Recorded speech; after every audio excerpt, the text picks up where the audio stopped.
KF-21 보라매는 국산화율 65%를 자랑하는 한국형 전투기입니다. 즉, 실전용 전투기에 들어가는 부품의 절반 이상을 국내 연구진과 기술진이 개발한 셈인데요. 엄청난 난관을 극복해낸 결과물이지만 전투기의 심장인 엔진만큼은 수입해오는 실정이라 도전은 여기서 멈추지 않는 모양새입니다. 한국의 국방연구 개발 사업에서 15,000파운드급 국산 터보팬 엔진 개발 계획을 진행하고 있기 때문인데요. 지금까지 대한민국의 항공기용 엔진은 정말 거의 100% 수입에 의존했다고 해도 과언이 아닙니다. 하나의 엔진을 오롯이 우리 손으로 설계하고 생산하는 것은 아직은 미사일용 터보제트 엔진과 터보팬 엔진만 가능한 실정입니다. 한국은 15,000파운드 추력 전투기급 국산 터보팬 엔진 개발 계획을 진행 중에 있는데요.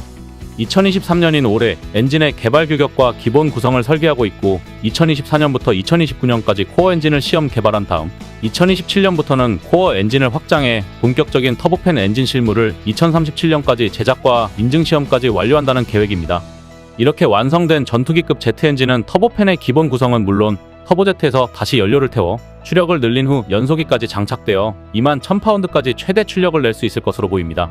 즉, KF-21 전투기에 탑재된 F414, G400과 같은 수준을 목표로 하는 것입니다. 전투기 엔진 개발에 들어가는 기술이 한두 가지 요소로 결정되는 것은 아니겠지만 어쨌든 국산 전투기 엔진 개발에 자신감을 보이는 이유 중 하나는 바로 내열 소재 기술의 확보입니다.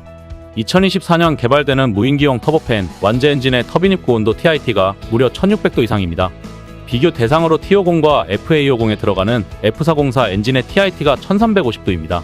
또 KF-21에 들어가는 F414 엔진의 TIT가 1500도입니다.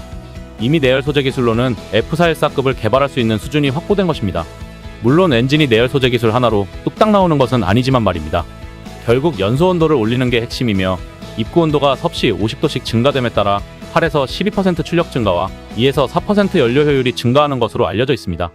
동일한 최적과 크기를 가진 F404, F414의 경우 TIT 150시 온도가 상승하면서 34% 출력 향상이 있었습니다. 전투기급 제트 엔진을 개발한다는 것의 의미는 상당한데요.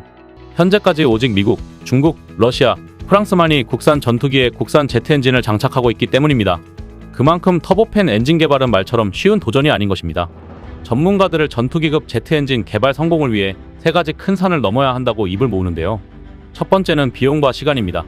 근 10년이 넘는 개발 기간 동안 대략 5조 원 내외의 예산이 필요한 사업이라 KF-21 보라매 이후 가장 큰 국방 연구 개발 사업이 될 것이기 때문입니다. 너무 크고 비싼 프로젝트라는 비난 여론을 극복하고 필요성을 입증해야 하는 과제가 있는 것입니다. 두 번째는 인력 부족 문제입니다. 인도가 카베리 엔진 개발에 실패했던 이유가 개발 인력 부족으로 일정 지원 및 시험 평가가 연기되는 악순환 때문이었습니다. 현재 대한민국 전체 항공기 엔진 연구 인력은 국방과 항연구소와 방위산업체, 그 밖의 연구기관과 민간 기업을 합쳐도 200명에 불과합니다. 항공기 엔진 전문 인력이 자신의 연구를 지속할 수 있다는 확신을 줘야 중도의 다른 분야로 인력 유출 현상도 막을 수 있을 것입니다. 세 번째는 시험평가 시설 부족입니다. 항공기용 엔진은 안전에 직결되는 부분으로 한국은 아직 시험평가와 가망인증에 대한 노하우가 사실상 전혀 없다시피 한데요. 이미 실용화된 엔진은 대부분 유도무기, 즉 일회용 사용을 고려한 무기이고 여러 번 오랜 시간 동안 사용할 것을 전제로 만드는 제트 엔진은 아직 개발 중이기 때문입니다. 특히 시장의 적용과 확대를 위해서 전투기급 엔진은 무인기뿐만 아니라 유인기에도 장착할 수 있는 안정성을 검증해야 하는 것은 필수적이라 지금부터 엔진 개발과 함께 엔진을 평가할 시설도 같이 만들어야만 하고 시험평가의 신뢰성과 기간을 줄이는 방법을 궁리해야 합니다. 그럼 KF-21에 국산 터보팬 엔진이 적용될까요? 당연히 적용됩니다.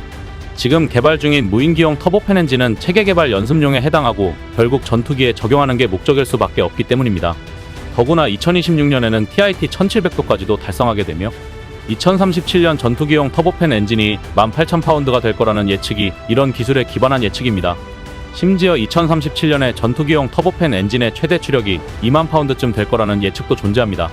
바로 TIT 1700도를 확보하는 것도 2026년 일어나는 일이며 2037년까지 12년의 세월 동안 기술은 더 고도화될 것이기 때문입니다. 18,000파운드라는 목표는 2026년 확보되는 기술에 근거한 목표입니다. 그리고 KF-21에 국산 터보팬이 장착될 때 추력 편향 노즐이 같이 적용될 것으로 보입니다. 국산 6세대급 전투기를 개발하고 거기에 국산 엔진을 탑재한다는 것은 이제는 망상이 아니라 점차 현실화될 미래의 모습인 겁니다. 인명의 손실 없이 엔진의 신뢰도와 내구성, 성능을 모두 실증하고 보완할 수 있는 무인기용 터보팬부터 목표를 잡은 것 역시 탁월한 선택으로 보입니다. 항공 선진국들이 힘들게 걸어온 길을 우리는 무인기를 통해 리스크와 비용, 개발 기간을 저감시킬 수 있습니다. 또한 국방기술진흥연구소에 따르면 1만 5천 파운드 추력을 낼 수 있는 전투기급 제트 엔진의 경우 여객기용 터보팬 엔진으로 개조하면 약 4만 파운드 추력을 낼 수 있도록 확장이 가능합니다. 때문에 현재 UAE와 공동 개발을 추진 중인 MC-X 차세대 수송기가 국산 엔진과 수입 엔진을 둘 다 장착할 수 있도록 설계되어야 할 것이며 항공기용 제트 엔진을 개조한 전투함용 가스터빈 엔진 개발도 필요할 것으로 보입니다. 한국이 고도의 기술력을 이뤄내왔고 또 응집력과 끈기로 수직 상승하는 힘을 믿기에 착착 이뤄내리라 믿어 의심치 않습니다. 한편 세계적인 기술력을 바탕으로 한 조선업에서도 쾌거 소식이 들려왔는데요. 국내 조선업이 초호황 사이클을 맞고 있는 가운데 HD한국 조선해양이 3조 원 넘는 수주 잭팟을 터뜨려 주목되고 있습니다. 이에 따라 올해 수주 목표를 반년 만에 90% 가까이 달성하게 됐는데요. 향후 선박이 건조돼 인도되면 한국 수출 증가에 따른 무역 수지 개선에도 크게 기여할 전망입니다. HD한국 조선해양은 최근 3조 1200억 원어치의 선박을 잇따라 수주했다고 3일 발표했습니다. 부유식 해양설비 1기와 액화석유가스, 액화천연가스 운반선 각각 2척, 자동차 운반선 4척 등입니다. 이 중 부유식 해양설비는 호주 우드사이드 에너지사가 주문한 원유 생산 설비인데요. 이 FPU는 길이 94m, 너비 94m, 높이 57m 규모입니다. 총중량만 44,000여 톤에 달합니다. 이 설비를 갖추면 하루 10만 배럴의 원유와 410마 내 천연가스를 생산할 수 있으며 해당 설비 수주 가격은 1조 5,663억 원에 이릅니다. 이날 발표한 전체 수주액의 절반을 넘습니다. 이 회사가 해양설비를 수주한 건 2021년 미국 원유개발사로부터 6,600억 원 규모의 반잠수식 권유생산 설비 1기를 수주한 이후 2년 만입니다. 회사 관계자는 부유식 해양설비는 선박보다 훨씬 고부가가치 사업 영역이라며 부유 기능을 하는 하부설비와 원유를 생산하는 상부설비를 일괄 도급 방식으로 제작해 멕시코 동부해상 180지점으로 인도에 설치할 예정이라고 설명했습니다. LNG 운반선 2척은 전남 영암 현대삼호중공업, LPG 운반선 2척은 울산 현대미포조선이 건조합니다. LNG 운반선은 북미 지역 선주가 주문했으며 17만 4천 급입니다. LPG 운반선은 4만 급으로 유럽 선주가 주문을 넣었습니다. HD한국 조선해양은 올 들어 처음으로 PCTC 수주도 따냈다.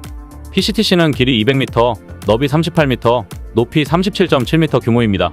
총 7,500대의 자동차를 운반할 수 있는데요. 최근 전기차 수출이 많아지며 자동차 운반선 수요도 생겼다는 설명입니다. 이 선박엔 LNG 이중연료 추진 엔진이 장착됩니다. 울산 현대미포조선이 제작해 중동 선주사에 인도할 예정입니다. 대규모 수주와 함께 수주의 질도 좋아지고 있다는 분석입니다.